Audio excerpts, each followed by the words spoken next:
मौका है नए साल का। हर नए साल यूँ तो दस्तूर है नई रवायतें शुरू करने का, लेकिन नई शुरुआत के साथ ही जो कुछ बीत गया वो भी हमारे जीवन में कुछ खास जोड़ कर जाता है। लोकतंत्र और संसद के लिहाज से अगर देखा जाए तो ये बात पूरी तरह से खरी उतरती है।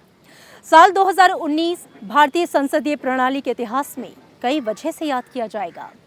इस साल जहां हमारा उच्च सदन यानी कि राज्यसभा 250वें सत्र के ऐतिहासिक लम्हे का गवाह बना, तो हमारे लोकतंत्र का आधार हमारा संविधान भी 70 साल का हो गया।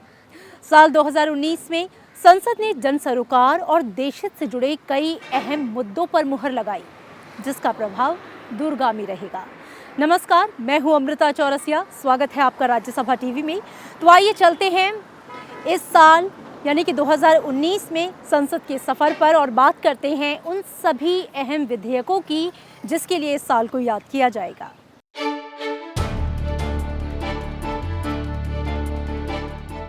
नागरिकता संशोधन विधेयक 2019 राज्यसभा में चली लंबी बहस के बाद 11 दिसंबर को पारित हो गया। इससे पहले ये विधेयक 9 दिसंबर को लोकसभा से पारित हुआ। इसके बाद राष्ट्रपति के हस्ताक्षर के साथ ही ये कानून बन गया। इस कानून में पाकिस्तान, बांग्लादेश और अफगानिस्तान में धार्मिक उत्पीड़न के शिकार अल्पसंख्यक समुदाय के शरणार्थियों को नागरिकता देने का प्रावधान है। इसके जरिए लाखों हिंदू, जैन, सिख, बौद्ध, ईसाई और पारसी शरणार्थियों को राहत मिलेगी। इस कानून के तहत 31 दिसंबर 2014 से पहले आए शरणार्थियों को भारत की नागरिकता मिलेगी।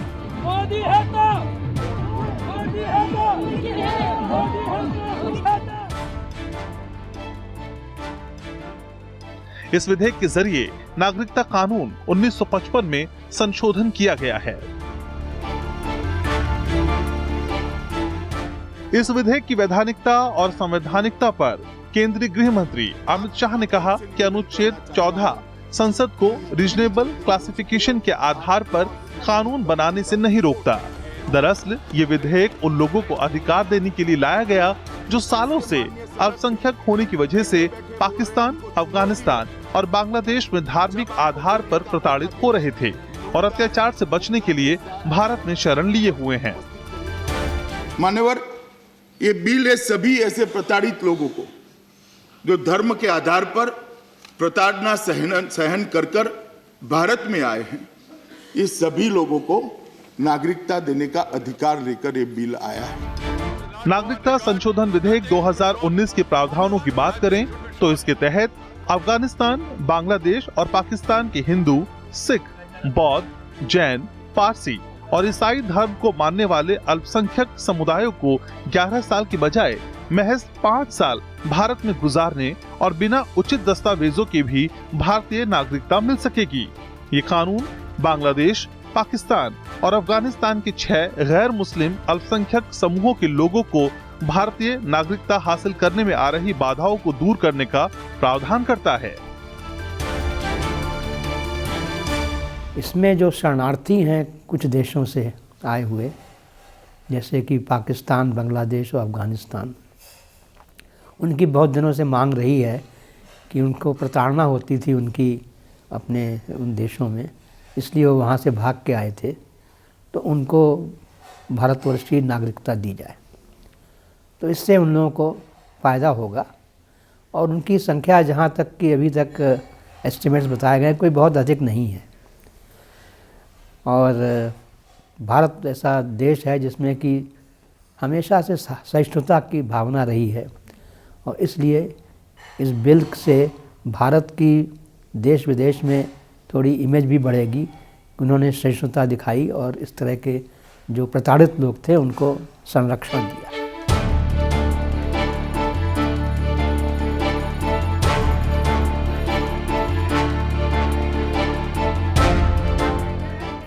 दशकों से 3 तलाक जैसी कुप्रथा का दंश झेल रही मुस्लिम महिलाओं के लिए 30 जुलाई 2019 का दिन बेहद खास बन गया। सालों से प्रतीक्षारत मुस्लिम महिला विवाह अधिकार संरक्षण विधेयक 2019 को राज्यसभा ने 30 जुलाई को पारित कर दिया।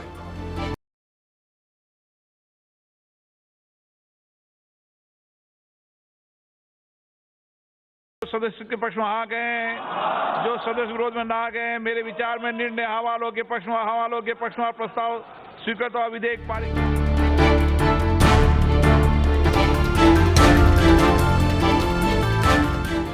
राष्ट्रपति की मंजूरी मिलने के बाद ये कानून प्रभाव में आ गया है।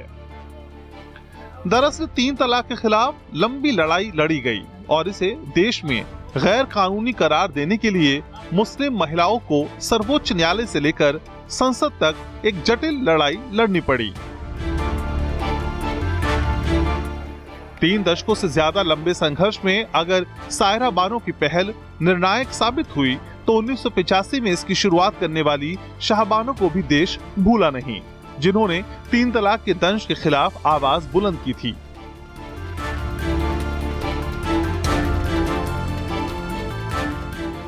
जो ट्रिपल तलाक है, जिसको कहते हैं कि बिद्दत, तलाक बिद्दत, उसको उसी समय जो हमारे जो मुसलमान भाई हैं, जो पुरुष हैं, वो गुस्से में आके, आवेश में आके एक ही सेकंड के अंदर अपनी पत्नी है उसको अपने जीवन से निकाल देते थे, जैसे कोई आदमी दूध से मक्खी को निकाल रहा हो।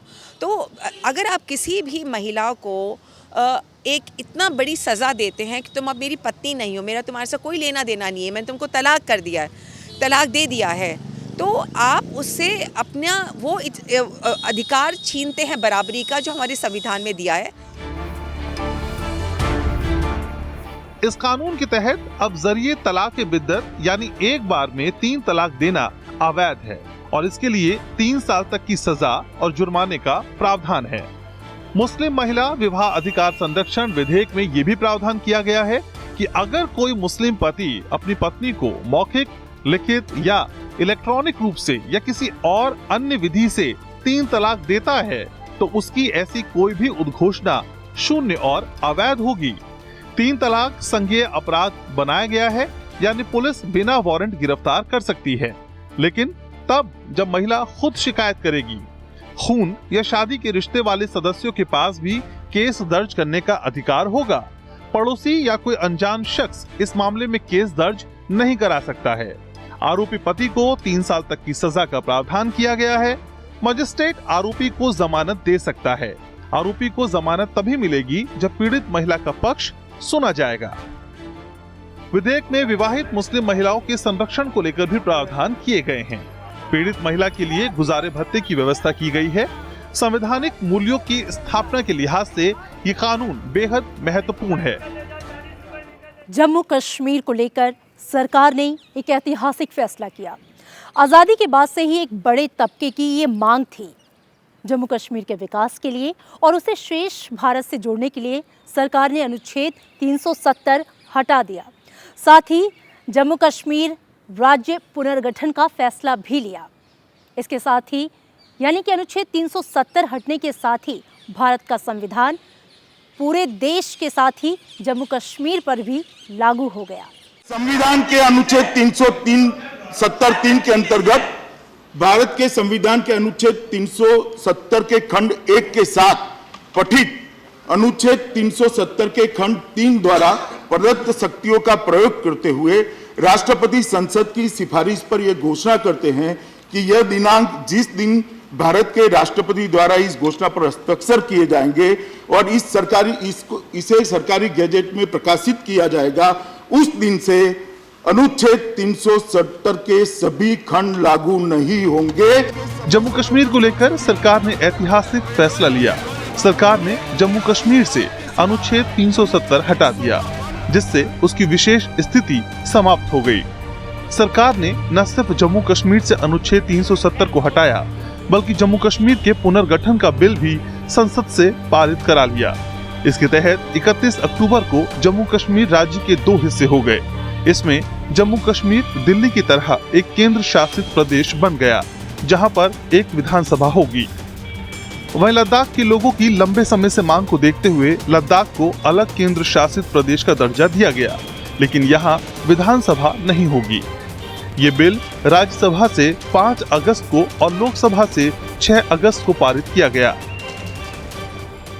किन्हीं कंडीशंस के चलते जम्मू और कश्मीर के राजा हरि सिंह ने अपनी हामी भरी थी भारत से मिलने के लिए, और उनमें से एक ये, बहुत सारी ऐसी चीज़ें थी, लेकिन एक ये भी था कि ज़मीन जम्मू एंड कश्मीर में बाहर के लोग नहीं खरीद पाएंगे, ताकि उस राज्य की कश्मीरियत और उस राज्य की अस्मिता बनी रहे। अब जो परिस्थितियां होंगी उसके चलते जम्मू और कश्मीर को एक यूनियन टेरिटरी बना दिया गया है, और जम्मू कश्मीर और लेह लद्दाख ये अलग अलग इलाके रहेंगे, क्योंकि इनका सामाजिक परिप्रेक्ष्य और इलाका जो है, जियोग्राफिकल एरिया, वो दोनों बहुत फ़र्क हैं एक दूसरे से। जम्मू कश्मीर में पहले अनुच्छेद 370 के सभी अनुबंध लागू थे, लेकिन अब अनुच्छेद 370 का एक खंड लागू रहेगा। इसका मतलब है कि अब जम्मू कश्मीर के लिए अनुच्छेद 35A समेत सभी विशेषाधिकार खत्म हो गए हैं। राष्ट्रपति के जम्मू कश्मीर से अनुच्छेद 370 हटाने के आदेश के बाद कश्मीर में भी भारत का संविधान पूर्ण रूप से लागू हो गया। अब जम्मू कश्मीर का अपना झंडा और अपना संविधान नहीं होगा। देश का कोई भी नागरिक जम्मू कश्मीर में सरकारी नौकरी हासिल कर सकता है और अचल संपत्ति खरीद सकता है। इसके साथ ही चुनाव भी लड़ सकता है और वोट कर सकता है। भारतीय समाज में बच्चों के खिलाफ दिनों दिन बढ़ते अपराध पर लगाम लगाने और बच्चों को हर तरह के उत्पीड़न से संरक्षण देने के लिए सरकार ने जहां लैंगिक यानी कि यौन अपराधों से बालकों का संरक्षण संशोधन विधेयक 2019 संसद से पारित कराया, वहीं स्वतंत्रता आंदोलन के दौरान सभी शहीदों के सम्मान देने की अपनी प्रतिबद्धता को दर्शाते हुए जलियांवाला बाग राष्ट्रीय स्मारक संशोधन विधेयक 2019 भी संसद से पारित करा लिया। बच्चे किसी भी देश का भविष्य होते हैं। अगर उनका बचपन सुरक्षित और खिलखिलाहट भरा रहेगा तो बड़े होकर वो एक ऐसी शख्सियत बनेंगे जो सकारात्मक ऊर्जा के साथ स्वस्थ समाज का निर्माण भी करेंगे। इसे ध्यान में रखते हुए ही सरकार ने यौन अपराधों से बालकों का संरक्षण संशोधन विधेयक 2019 को संसद से पारित कर कानून की शक्ल दी। इस कानून के जरिए 2012 में यौन अपराधों से बच्चों के संरक्षण के लिए बनाए गए पॉक्सो एक्ट में संशोधन किया गया है। 24 जुलाई को राज्यसभा और 1 अगस्त को लोकसभा से पारित होने के बाद और राष्ट्रपति की मंजूरी मिलने के बाद ये विधेयक कानून बना। बच्चों के साथ यौन अपराधों की बढ़ती घटना पर काबू पाने के लिए पॉक्सो संशोधन कानून 2019 बेहद महत्वपूर्ण है। ये कानून यौन शोषण, यौन उत्पीड़न और पोर्नोग्राफी जैसे अपराधों से बच्चों को संरक्षण प्रदान करता है। इसके साथ ही इस अधिनियम के जरिए बच्चों को यौन उत्पीड़न और अश्लील साहित्य जैसे अपराधों से बचाने का प्रयास भी किया गया है। इसके तहत अलग अलग अपराध के लिए अलग अलग सजा तय की गई है। इसमें चाइल्ड पोर्नोग्राफी को परिभाषित करते हुए बच्चों के खिलाफ यौन अपराध के मामलों में मृत्यु दंड का भी प्रावधान किया गया है। पेनिट्रेटिव यौन हमले में न्यूनतम सजा 20 साल और अधिकतम मृत्यु दंड का प्रावधान है। इसे और स्ट्रिक्ट बनाया गया है। ये पॉस्को में भी इन्होंने बहुत प्रोविजंस ऐसे किए हैं।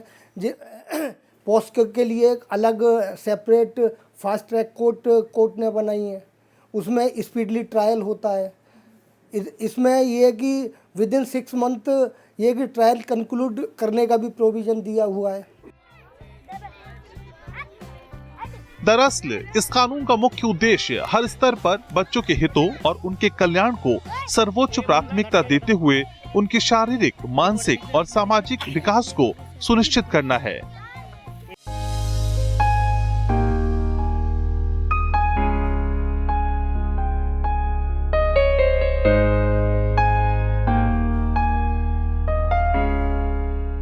इसके साथ ही जलियांवाला बाग राष्ट्रीय स्मारक न्यास का राजनीतिकीकरण समाप्त कर शहीदों को सम्मान देते हुए सरकार ने जलियांवाला बाग राष्ट्रीय स्मारक संशोधन विधेयक 2019 पारित कराया।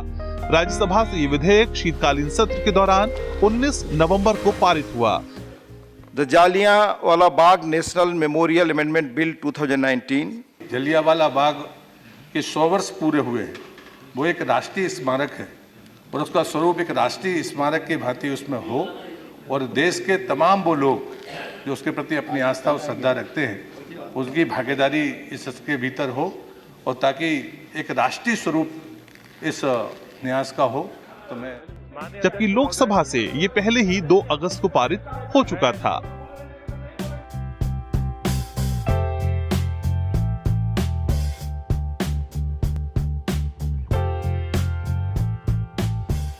विधेयक में संशोधन के बाद भारतीय राष्ट्रीय कांग्रेस के अध्यक्ष का न्यास के पदेन सदस्य होने का अधिकार समाप्त हो गया। इससे पहले सिर्फ कांग्रेस अध्यक्ष ही इसका सांविधिक सदस्य होता था। अब उनके स्थान पर लोकसभा में विपक्ष के नेता या सबसे बड़े दल के नेता को न्यासी बनाने का प्रावधान किया गया है। और कार्यक्रम के संग में हम बात करेंगे एसपीजी संशोधन विधेयक 2019 और संविधान 126वां संशोधन विधेयक की। इस विधेयक ने लंबे समय से चली आ रही परिपाटी में बदलाव करते हुए एक सकारात्मक उदाहरण पेश किया है। साथ ही संविधान के प्रति, लोकतंत्र के प्रति लोगों की आस्था को सुदृढ़ किया है।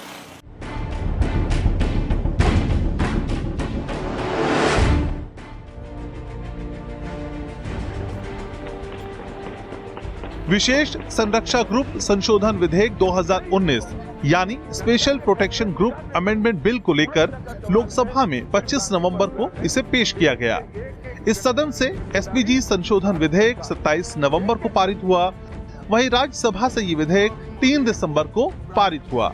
I think the ayes have it, the ayes have it, the ayes have it, the bill is passed. इस बिल के जरिए एसपीजी कानून 1988 में संशोधन का प्रावधान किया गया है। ये कानून प्रधानमंत्री, पूर्व प्रधानमंत्रियों और उनके परिवार के करीबी सदस्यों को सुरक्षा देने के लिए एसपीजी के गठन और रेगुलेशन का प्रावधान करता है।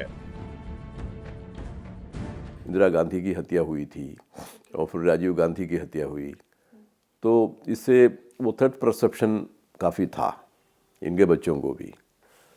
तो इस वजह से इन्होंने उस वक्त अमेंड करके इसको इनकी फैमिली मेम्बर्स को भी रखने का प्रस्ताव किया था। लेकिन अब इन्होंने ये चेंज कर दिया। May be government has its own way of assessing the third perception.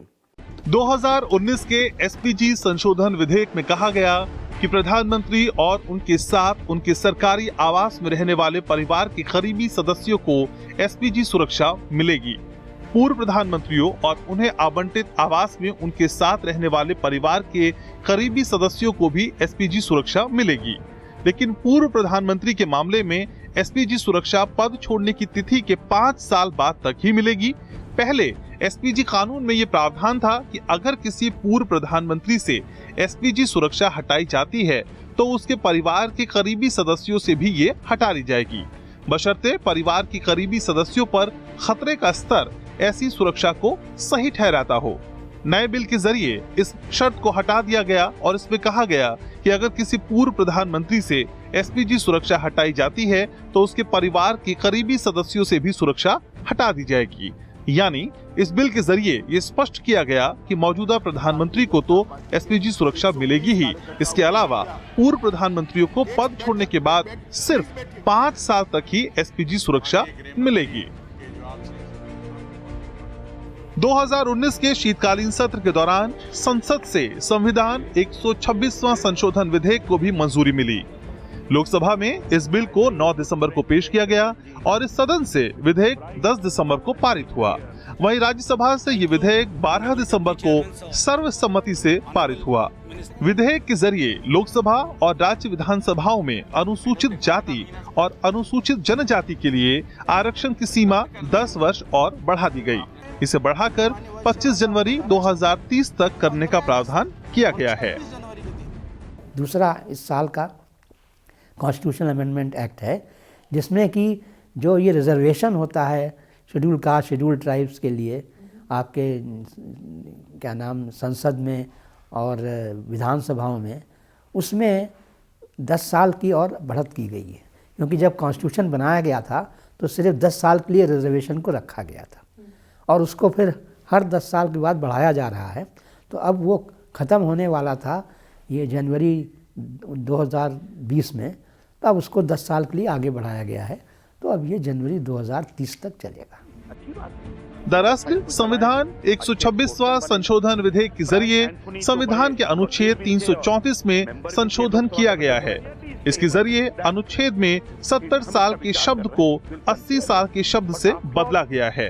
अनुच्छेद 334 में ही इस बात का जिक्र है कि लोकसभा में और राज्यों की विधानसभाओं में एंग्लो इंडियन समुदाय के प्रतिनिधित्व के लिए व्यवस्था है। हालांकि संविधान 126वां संशोधन विधेयक में एंग्लो इंडियन समुदाय के प्रतिनिधित्व को लेकर कोई बदलाव नहीं किया गया है। लेकिन एक बात माननीय अध्यक्ष जी हम साफ कहना चाहेंगे, इस देश के जो हमारे एंग्लो इंडियन समाज के लोग का कंट्रीब्यूशन है उसको हम कभी नकारते नहीं, अच्छी बात है। सरकार ने मोटर वाहन संशोधन विधेयक 2019 के जरिए 31 साल पुराने मोटर वाहन एक्ट में व्यापक स्तर पर बदलाव किए हैं। वहीं ट्रांसजेंडर के सशक्तिकरण के लिए संसद से कानून बनाया गया।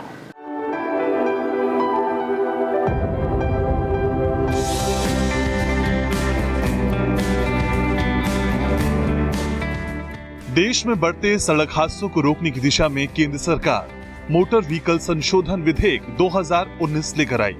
इसके जरिए केंद्र सरकार ने यातायात नियमों को और सख्त बनाने के लिए कानून में संशोधन किया। मोटर व्हीकल संशोधन विधेयक 2019 राज्यसभा से 31 जुलाई को पारित हो गया।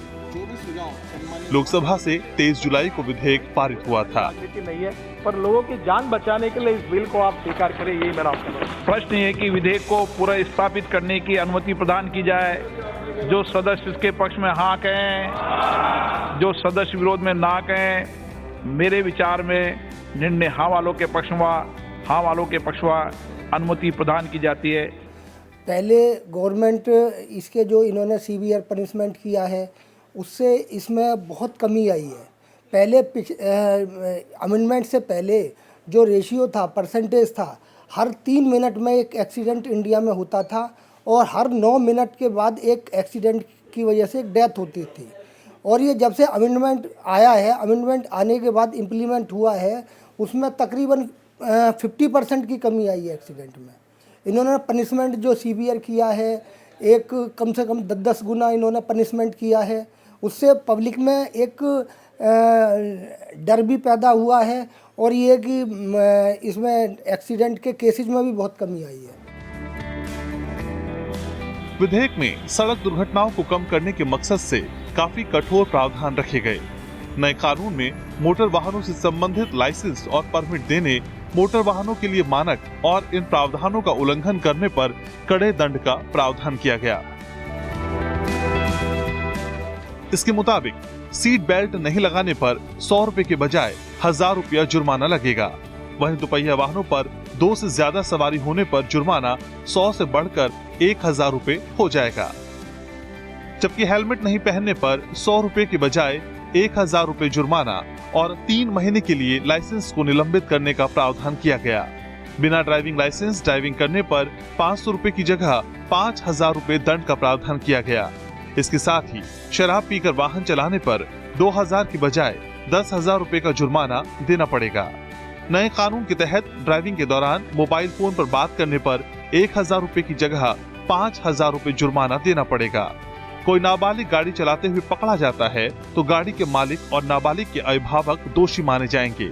इसमें 3 साल की सजा और 25,000 रुपए का जुर्माना देना पड़ेगा। साथ ही गाड़ी का रजिस्ट्रेशन भी रद्द होगा। इसके साथ ही वाहन चलाने वाले नाबालिग को 25 साल की उम्र तक लाइसेंस नहीं मिलेगा। –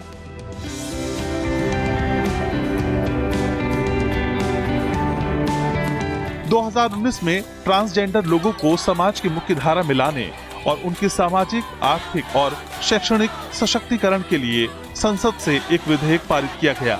ट्रांसजेंडर व्यक्ति अधिकारों का संरक्षण विधेयक 2019 का मकसद है इस समुदाय को पहचान दिलाना। ये विधेयक 5 अगस्त को लोकसभा से पारित हुआ।